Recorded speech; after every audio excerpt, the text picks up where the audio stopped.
Hey guys, thanks for tuning into the Plan B CRNA podcast. I want to wish everybody a happy National Napping Day, since it is the day after daylight savings time after all. Today's show is part two of a two-part conversation between Matthew Newton and fellow CRNA Rommel Javier. If you missed part one, make sure you check out last week's episode, number 209. And for now, on with the show. Welcome to the Plan B CRNA podcast. I'm your host, Bobby Jones, and I'm so excited that you're here. The Plan B CRNA podcast is the only show made specifically for nurse anesthetists who are exploring options outside of their traditional career paths. This is the place to expand your mind and your goals as we uncover new ways to produce side income together. Join me for some honest, unscripted discussions with other CRNAs who are transforming their financial lives. This episode is brought to you by On-Call Capital.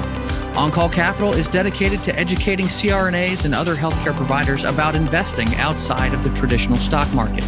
On-Call Capital also provides opportunities for you, yes, you, to create passive income and generational wealth while also lowering your taxable income through investments in the apartment and alternative investment spaces. If you haven't hit subscribe yet, make sure you do that right now so that you don't miss an episode. Thanks so much for joining me today. And now, on with the show. So one of the things that you talked about is like, I'm going to go ahead and do it now. I jumped in. So I'm sure we have a lot of listeners that have that analysis paralysis. Do you have any specific tips for that new investor that's maybe looking for long-term or short-term rentals? Yeah, the big thing that I always, for the listeners, I mean, if you're in our professional, in the healthcare industry, I always tell everybody, like, you're not going to lose your job. You're not going to lose your job. In fact, like, the jobs are abundant. Like, the projections for your jobs or the job market for any healthcare provider is looking really, really, really good for the next 10 years. So if people are thinking like, hey, I'm afraid of losing money, what's the, for me, the risk, what's the risk there? You're going to be working for the next, you can work for the next 10, 15 years.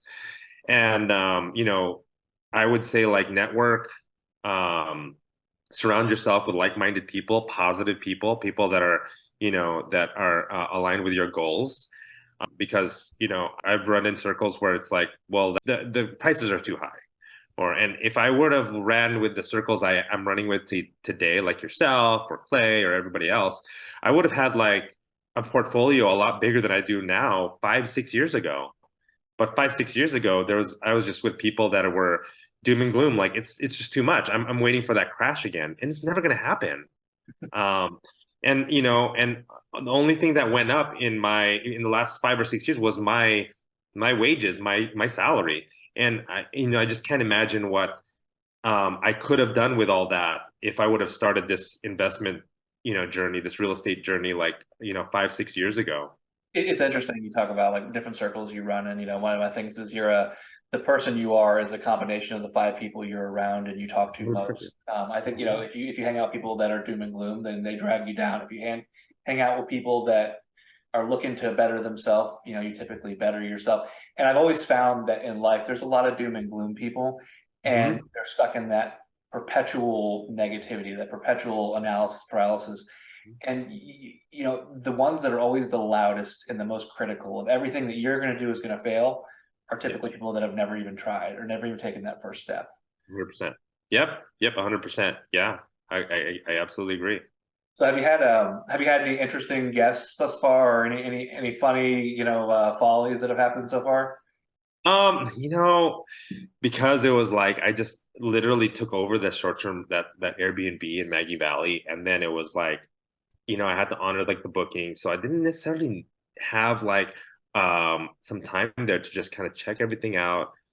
I went there like the end of December just to kind of set the cabin up, put some hours in so I can materially participate and I can do the cost seg.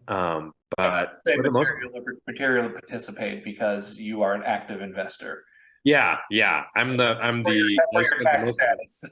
For the tax status, exactly. Yeah. I mean, I'm the one that's spending the most time there. I'm actively I'm the property manager. I'm coordinating everything. I'm buying things for it, But for the most part, like, I couldn't dial in like certain little things. So I didn't know, like, the internet was an issue where we don't have they don't have Fios, they don't have cable internet. I had to get like satellite internet, and I wanted to like keep it as is. So I had to ask the previous owner to like just keep it on for me, and he's been very nice about it.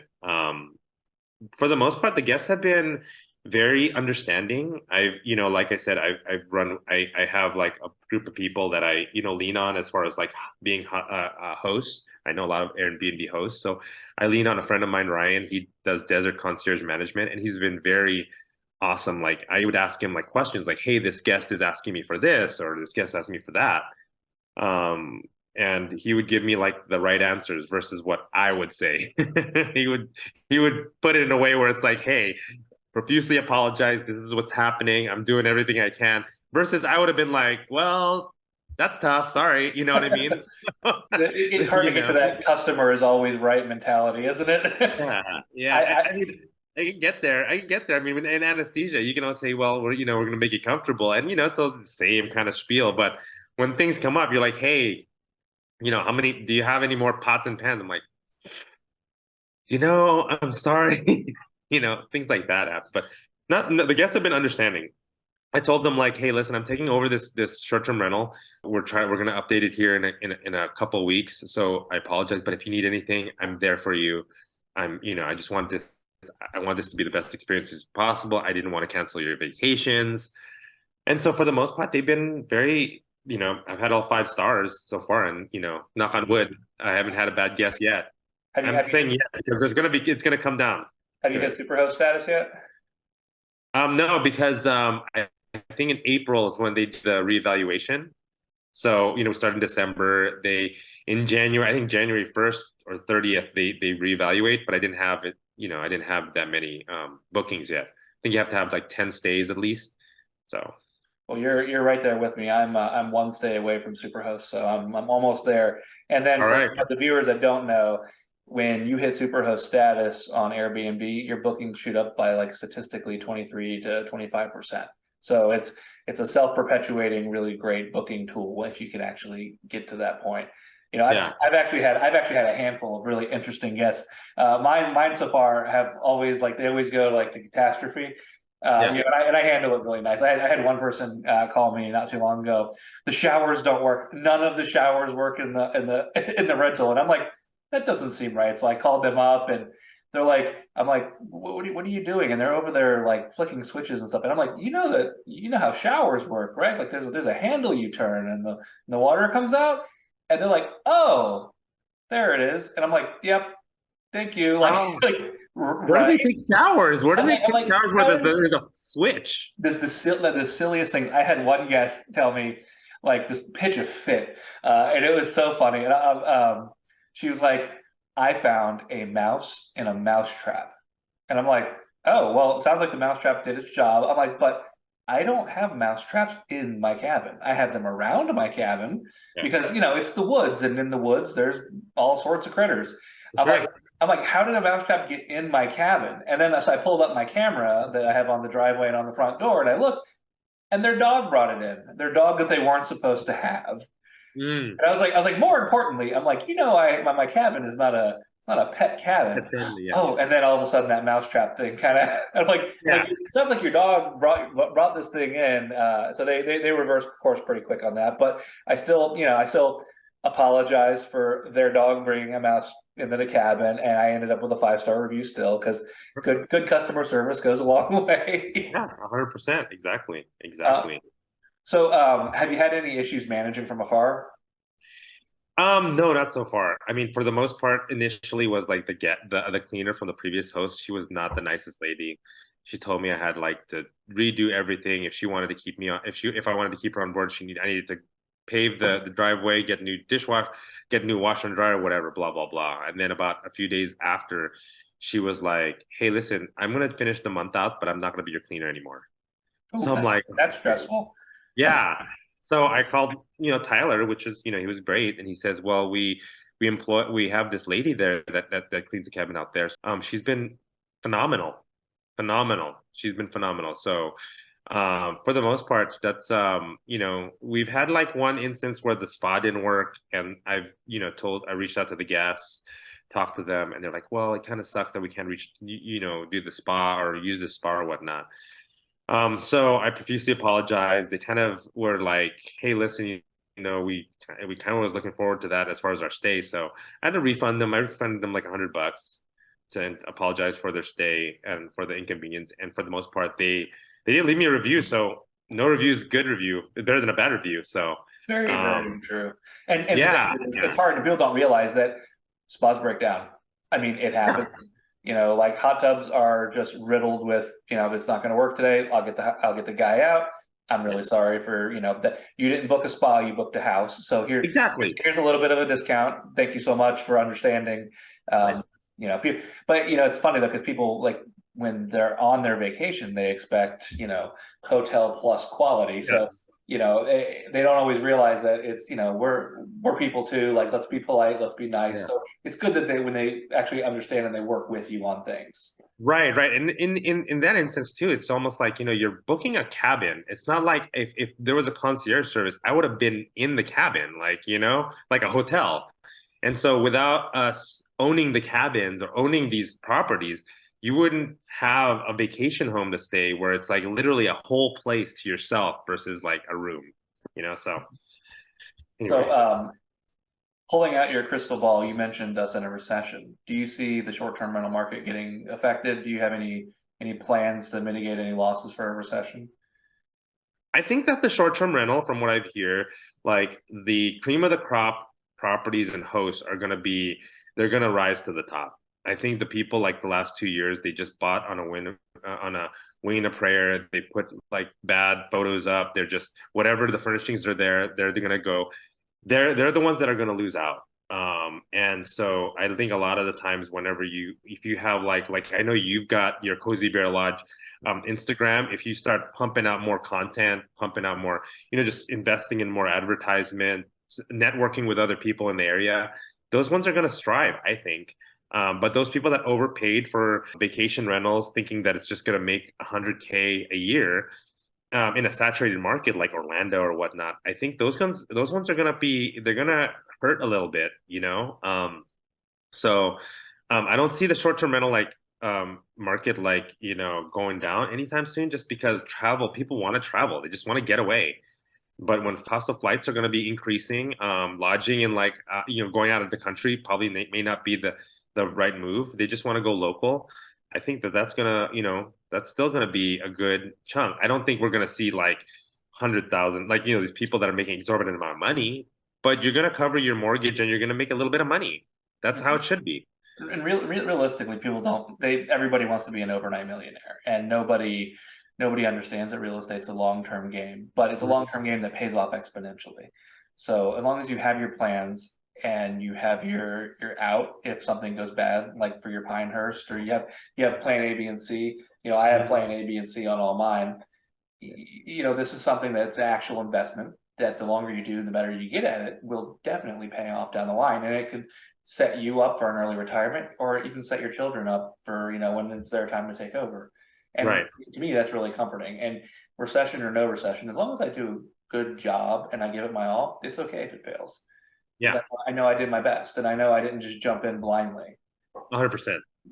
Probably one of my other most important questions that I always like to ask people is, what's your biggest failure in your career, in your investment portfolio, just in general? Because to me, we learn the most from the times we fail. If everyone was a success, we would never grow. Right. The biggest failure was basically, we had an old.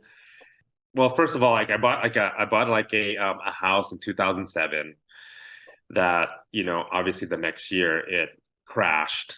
Half the value of that was cut into half. So it dropped by 50%, maybe even more, but I didn't walk away. Then I went to school, CRNA school, and then that was, I think, and so, just going through that struggle or whatnot really made me grow. I think the biggest failure was the fact that I kind of got complacent about it. I did feel like, once I knew hey, everything was going to be okay, I didn't take a little more risk. And so, for the next, maybe from 2011 to obviously 2020, I was just comfortable. And then we sold that townhouse, once it got up to this, to where it was before, me and my wife were just like, our tenant actually, we threw a tenant in there because she went bankrupt, or not bankrupt, she walked away from her old house, and her and her husband were like, yeah, we'll rent your townhouse. And they rented it for 7, 8 years, no problems. And I didn't see that as far as like, I didn't see that as like, oh wow, that's the aha moment. I just saw that when she left, red light, we're having our child. I don't want this headache. I don't want to have to deal with another tenant. And I was thinking about the worst possible things that can happen. Like, what if I don't screen right, whatever. And so I sold that townhouse for what we bought it for. And 2 years, 3 years later, obviously the run up came, the appreciation came, and I kind of wish that I kind of kept it. But for the most part, I always feel like there's always failure in every aspect of my career. I just gotta like learn how to pivot from that, or how to learn from it. I mean, I was a nurse for 8 years, and there are times where I felt like I should have became a CRNA a lot sooner, but it's made me grow as a person. And Well, if everybody had that crystal ball, man, I wish I would have. Like we'd all be millionaires. And to me, what is it that quotes? What is it? Success isn't final, failure is not fatal, and courage is what really counts. The courage to continue. that's really good. Yeah, I want to say it's Churchill or someone. Like that's the big thing, is that you didn't let it stop you, and you got right back into it, because everybody fails. Failure is part of the success process. And it's really easy when you get on the forums, or when you talk to the people on Facebook, or you listen to Bigger Pockets or some of these things. Everyone tells you about their successes. No one ever tells you about when the times they've been humbled. And I've gotten my legs kicked out from under me so many times, and every last one of them have given me a good lesson. So next time I'm going to succeed, or I'm going to fail better, and that's always 100%. My goal. 100%. Do you do anything to give back to your community? Do you have any charities that you like to donate to? Other than church, I used to go on medical missions prior to like having the children, and then obviously before COVID. So what I really liked to do was, offer my services. We used to go down to Mexicali, which is like the border of Mexico and in California, I think Arizona or whatnot, and we do like ENT surgeries, to the local folks that couldn't afford any anesthesia or surgery, and we do it for like the weekend. And I did that for a few years straight, and prior to that I went to medical missions down in Mexico, near Mexico City. And so as a nurse, just to help out, do whatever I could.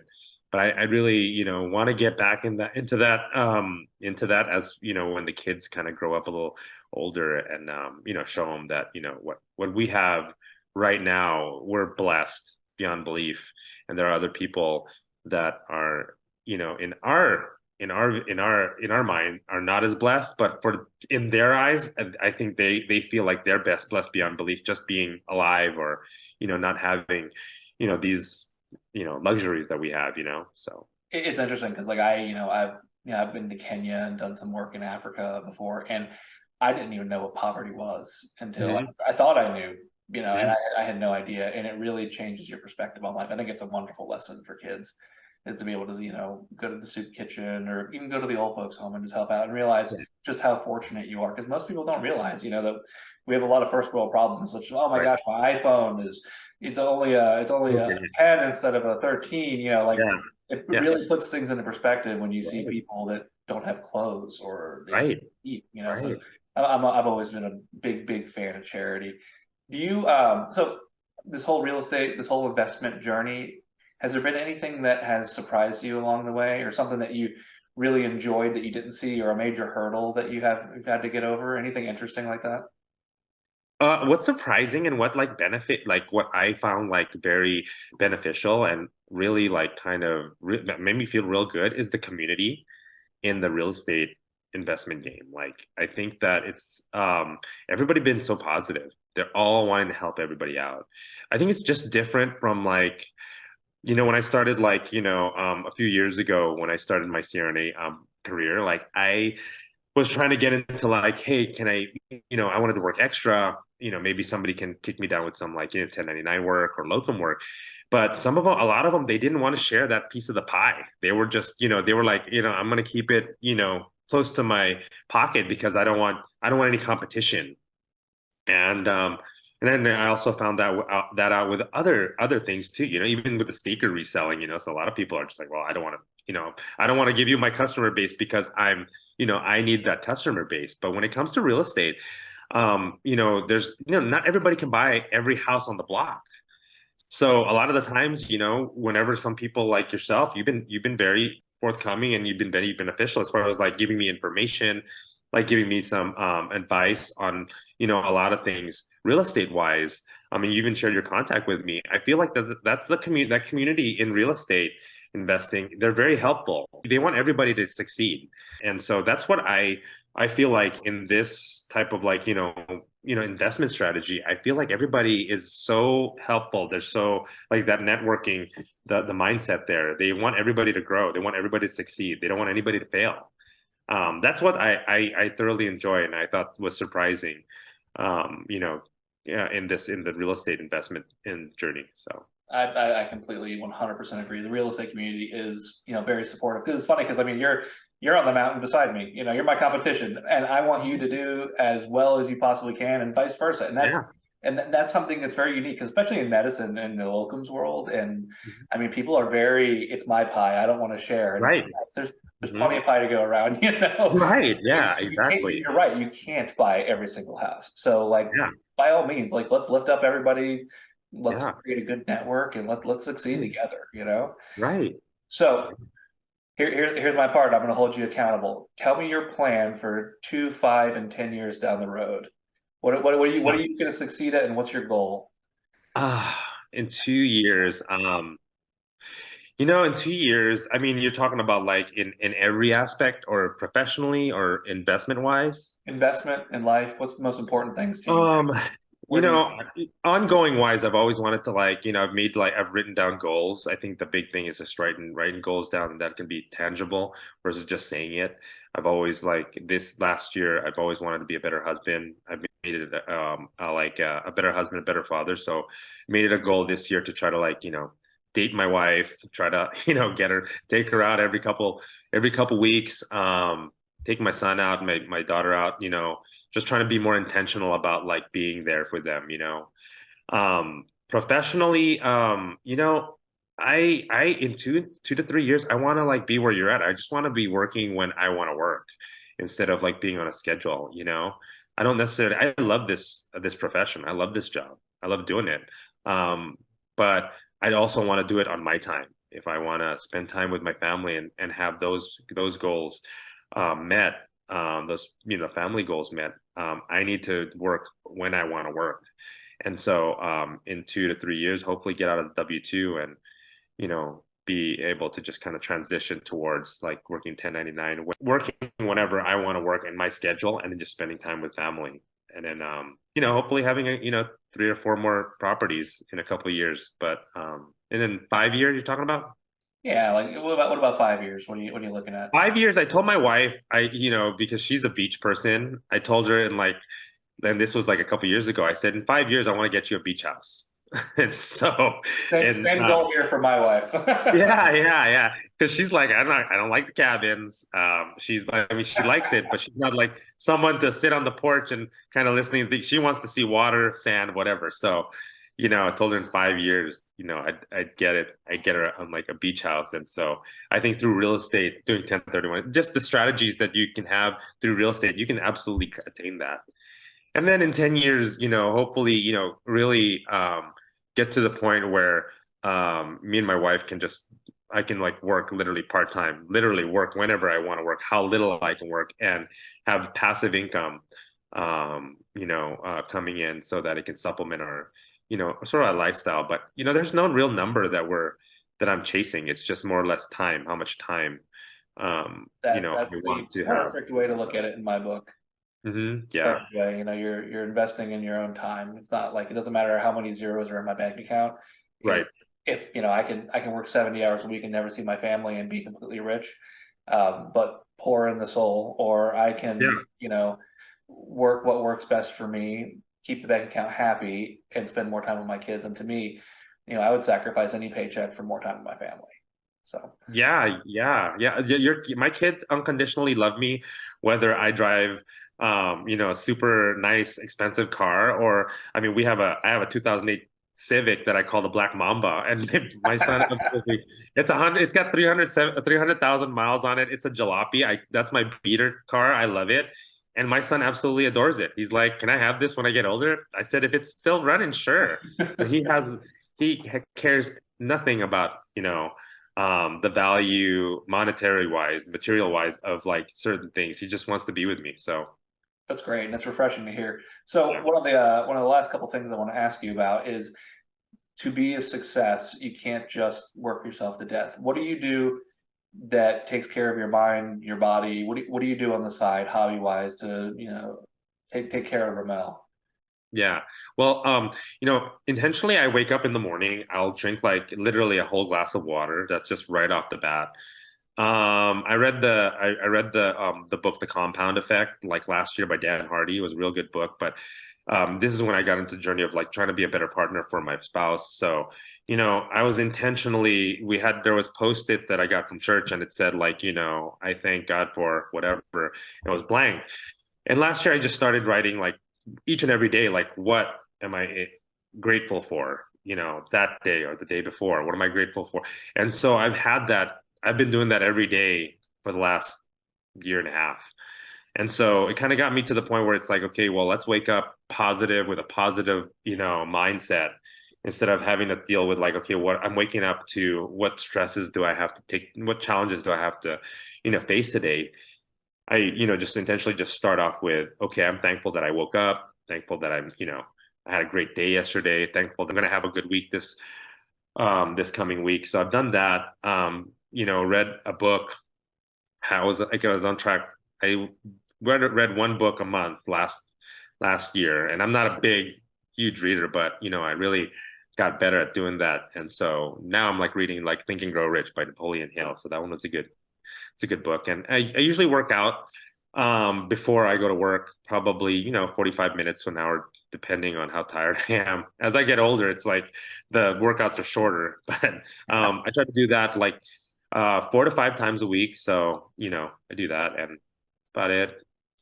Do you have any book recommendations for our listeners that you would recommend, for financial, for their own mind or soul, Yeah. or anything to help them, make them improve? Everybody's gonna say like Think and Grow Rich. I mean not Grow Rich, the Rich Dad Poor Dad. But I really like the Power of One, or the next big, like the Power of the, I think it's the Power of One, either by Gary Keller.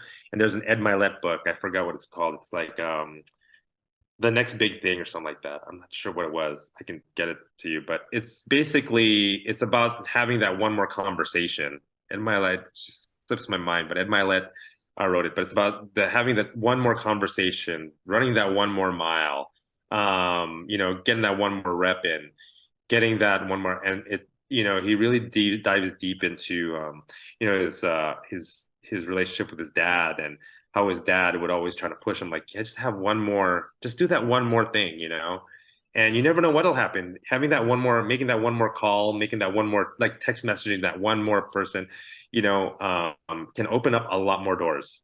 And so I've got to get that book out to you. I'm not sure what it was. I actually have that in my Amazon basket right now. I haven't bought it yet, but it's What is it called? It's the last one you were just talking about. The Yeah. The next big thing. Yeah, I think it's that. I think it's yeah. I think that's it. It's something along the lines of, but it's in my Amazon basket. I can't remember where I heard about it, but I heard The about Power it. of One More. Yeah, The Power of One sounded More. like very, I was like this is definitely my kind of book. So I actually just got done reading, because this is a PG podcast. I just got done reading Everything Is Effed by Mark Mason, which is it's a very grabbing title. And I kind of was like, this is going to be a silly book, and it was profoundly deep. And I'm like, what a great book about picking values, and how do you know what's important in your life, and how do you deal with things and talk to people. And it was just like, what a good, it it was good for me to read it. It really kind of helps you take stock of what's going on in your life and go, hey, these are first world problems, or maybe you know everything shouldn't fire you up as much as it does, and I should spend more time with my family and do these things. So that was a really good book by Mark Mason. I really enjoyed that one. Yeah, I'll have to pick that up at at the bookstore. But anyway, yeah, The Power of One More. I think that's literally The Power of One More kind of got me here in front of you, on this podcast. So yeah, I think that's my recommendation, The Power of One More by Ed Milet. Well, this has honestly been great. All your information will be in the show notes. Also links for your Airbnbs. So if any of our listeners would like to reach out and ask Rommel any questions, or book a really nice luxury vacation, it's definitely there. And I just want to thank you so much for being on our show today. It's been an absolute pleasure. Hey, thanks a lot for having me. I really appreciate it. I really appreciate you, your friendship over the last couple months, and really helping me out with everything. So I really appreciate it. Thank you so much. I just love it when you get like minds talking shop. Both Matthew and Rommel have ventured into the world of Airbnb, and they're both rooting for each other along the way. Plus, they're genuinely curious about all the different ways to find success in life. The CRNA community is such a special one in that way, because we all want to see each other succeed. Plus, you can really go far with others by your side. That's going to do it for today's show. If you enjoyed what you heard, make sure you give us a 5-star review and a rating to help us out. We can only grow the show with your help, so make sure you share this with family members, friends, and coworkers. And if you'd like to learn more about Rommel and his ventures in Airbnb and his sneaker resale hobby, make sure you check out the show notes for his contact information. Thanks for listening, and as always, stay safe and take care of each other out there. Thank you so much for joining me for another episode of the Plan B CRNA podcast. If you haven't already subscribed and reviewed the show, I'd be honored if you took the extra time. It really helps to expand our reach and get the word out about the show. If you're a CRNA who is interested in sharing your story on our podcast, I'd love to have you.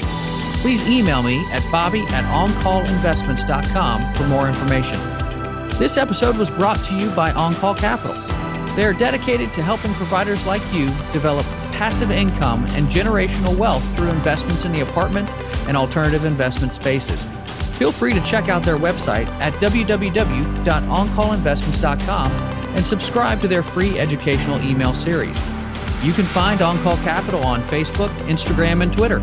You can also check out our YouTube page, where you'll find all of the show episodes along with other educational videos. Thanks for listening, and we'll see you on the next episode.